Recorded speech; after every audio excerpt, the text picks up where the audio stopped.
So ఇవాళ kabaddi స్కిల్స్లో bonus 2 mid లైన్కి ఎలా రీచ్ అవ్వాలనేది ప్రాక్టీస్ చేశాను. సో ఇవాళ 75 డేస్ ఛాలెంజ్లో day 26 morning pre workout complete చేసుకొని బెల్లం టీ అయితే తాగా. ఆ తర్వాత బ్యాగ్ తీసుకొని కాలేజీ వ్యాన్ దగ్గరికి అయితే వెళ్ళా. సో కాలేజీకి అయితే రీచ్ అయిపోయాం. సో ఇవాళ BEEE ల్యాబ్ ఉంది. సో బ్రేక్లో టీ తాగడానికి అయితే వచ్చా. సో ఇవాళ డంబుల్స్తో వర్కౌట్ అయితే చేశా. వితౌట్ డంబుల్స్తో 3 డేస్ కంప్లీట్ అయిపోయింది కదా. సో ఇవాళ ఫస్ట్ అయితే వామప్ చేశా 5 kg డంబుల్స్తో. సో ఇవాళ వర్కౌట్ వచ్చేసి చెస్ట్ వర్కౌట్. సో చెస్ట్కి అయితే 3 వేరియేషన్స్ అయితే చేశా. ఫస్ట్ వేరియేషన్ వచ్చేసి లోవర్ చెస్ట్, సెకండ్ వేరియేషన్ వచ్చేసి మిడిల్ చెస్ట్కి 3x12 రెపిటేషన్స్ అయితే చేశా. థర్డ్ వేరియేషన్ వచ్చేసి అప్పర్ చెస్ట్కి 3x10 రెపిటేషన్స్ అయితే చేశా. సో ఆ తర్వాత వర్కౌట్ అయితే కంప్లీట్ చేసుకున్నా.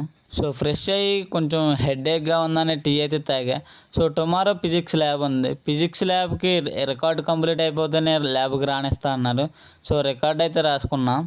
ఆ తర్వాత డిన్నర్ అయితే చేశా. సో మార్నింగ్ ప్రీ వర్కౌట్లో ఎగ్ తినలేదని ఇప్పుడు తిన్నా. సో పచ్చడితో తిన్నాం కాబట్టి కొంచెం కార్డ్ రైస్ కూడా తిన్నా.